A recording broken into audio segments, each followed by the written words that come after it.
What if suddenly, without any warning, everything you love was taken from you? Your children gone, your home destroyed, your health shattered, your wealth reduced to ashes. And what if, in the middle of it all, people around you still said it was your fault? And worse, what if God stayed silent? Would you still trust him? There was a man like that. His name was Job. He lived in the land of Uz, a man of integrity, righteous and God-fearing, a man who turned away from evil and walked in wisdom. Job was blessed, father of 7 sons and 3 daughters, owner of thousands of sheep, camels, oxen and donkeys. Among all the men of the East, he was the most respected and prosperous. But what Job didn't know was that a great trial was about to begin. What if, suddenly, without any warning, everything you love was taken from you, your children gone, your home destroyed, your health shattered, your wealth reduced to ashes? And what if, in the middle of it all, people around you still said it was your fault? And worse, what if God stayed silent? Would you still trust him? There was a man like that.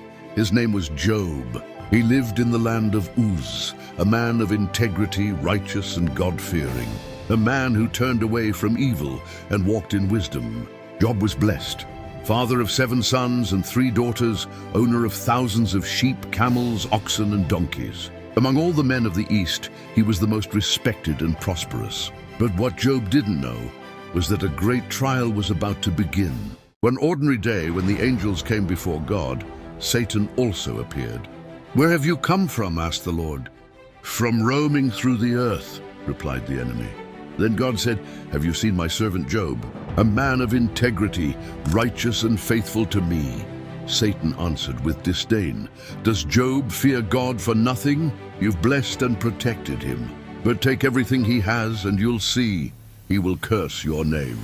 And God said, "Everything he owns is in your hands, but do not touch his life." That same day, Job's world began to crumble. Dark clouds were gathering over the horizon, and the test was about to begin. A servant came running and shouted, "The Sabaeans attacked, stole your oxen and donkeys, and killed your servants. I'm the only one who escaped to tell you." Before he finished, another messenger rushed in. "Fire fell from the sky and burned your sheep and shepherds. I'm the only one who escaped to tell you." Soon after, a third came screaming, "The Chaldeans raided and stole all your camels. I'm the only one who escaped to tell you." And finally, a fourth messenger, tears in his eyes, brought the most terrible news of all. "Your sons and daughters were feasting in the oldest brother's house when a mighty wind came from the desert, struck the house, and it collapsed. They're all dead." In just minutes, Job lost everything. Wealth, servants, children, all gone. But instead of cursing God, Job tore his robe, shaved his head, and fell to the ground, saying, "Naked I came from my mother's womb, and naked I will return. The Lord gave, and the Lord has taken away. Blessed be the name of the Lord." Even in the midst of tragedy, Job did not sin against God. But Satan wasn't done. He appeared before God again and said, "Skin for skin. A man will give everything he has for his own life. Strike his flesh and he will curse you."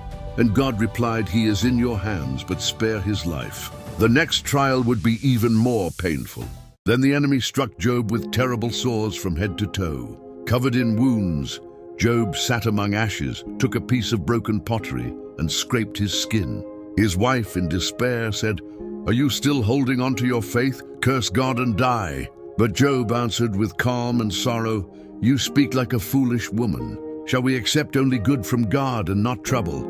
And even in sickness and loneliness, he did not sin with his lips. His faith was wounded but not destroyed. 3 friends came to visit him, Eliphaz, Bildad, and Zophar.